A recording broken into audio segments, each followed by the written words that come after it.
What's going on, guys? Josh here from JJ's Custom and Auto Repair.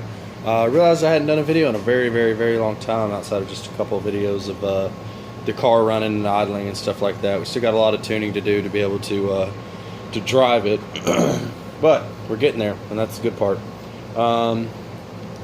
I think I updated you guys on the new engine. The old engine from original videos is over there. Ended up having issues with it. Got tired of fighting it. I had this in a running Mustang. I knew it ran, so I pulled it. So basically, I had to get a new water pump because the Fox bodies rotate clockwise, and I needed one that rotated counterclockwise for this since I'm not running power steering. The belt setup, as you can see, it's just plain and simple.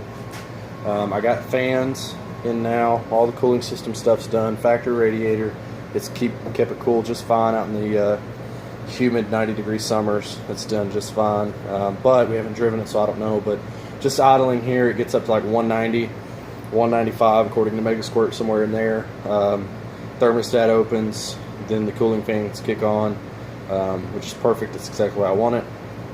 Then it comes back down to about 180, 185. Seems to want to operate right around there, which is great. It's perfect.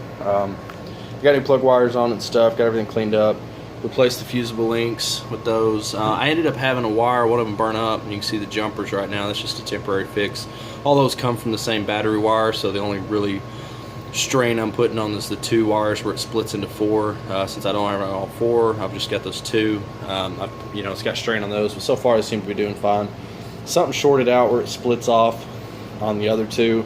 Instead of trying to track it down and finding running the risk of breaking more wires or anything like that, I just looped that for now. Eventually I'm going to run a separate thicker gauge off of the battery and then split it into four and solder it all in and do it that way.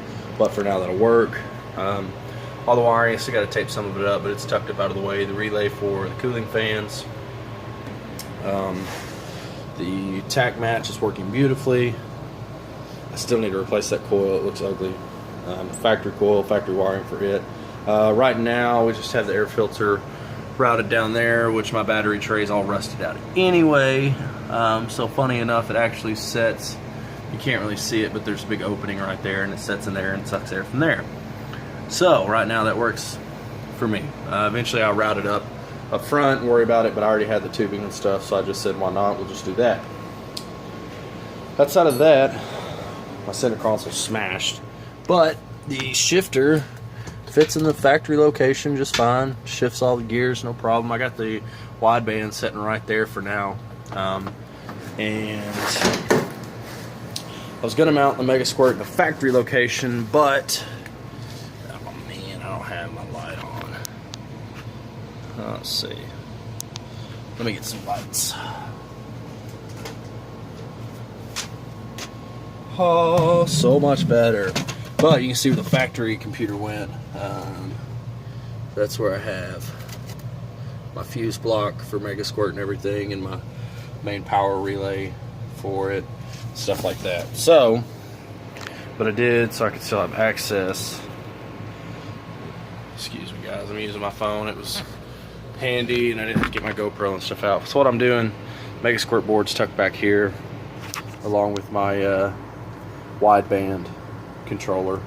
So it's all tucked here behind the seat. It's not in the way. I can get to it easily if I need to. So it works.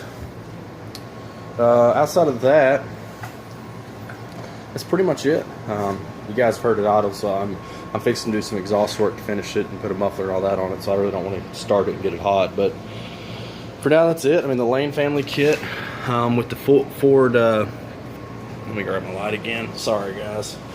This is kind of an unprepared video. You know how we do things. There's never any prep work.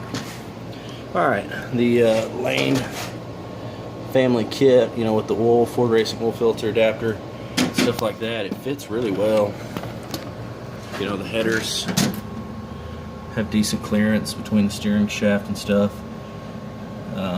It's tight, but I mean it does work. All the harness, the wiring and stuff's all tucked up back here. So, and just in case you were curious, with the 302 intake, you can run the factory hood. no issues. So that was nice to know. But for now, guys, I think that's it. Stay tuned. Hopefully going to do some tuning tonight after we get the muffler on with the Mega Squirt, and get to do some drive tuning, hopefully. All the brakes are done, front and rear. Toyota upgrade is finished. That's all done. This is the tire size we run in 245/45. It fits good, looks good. And the rear disc is done. So now just to tune it so we can start driving it, and then after that fix the floors and make this thing pretty. So as always, guys, if you have any questions, comments, concerns, anything you'd like to see, let me know down there or message me. I'll try to do my best to get back to you as quick as possible. But for now, guys, that's it. Peace.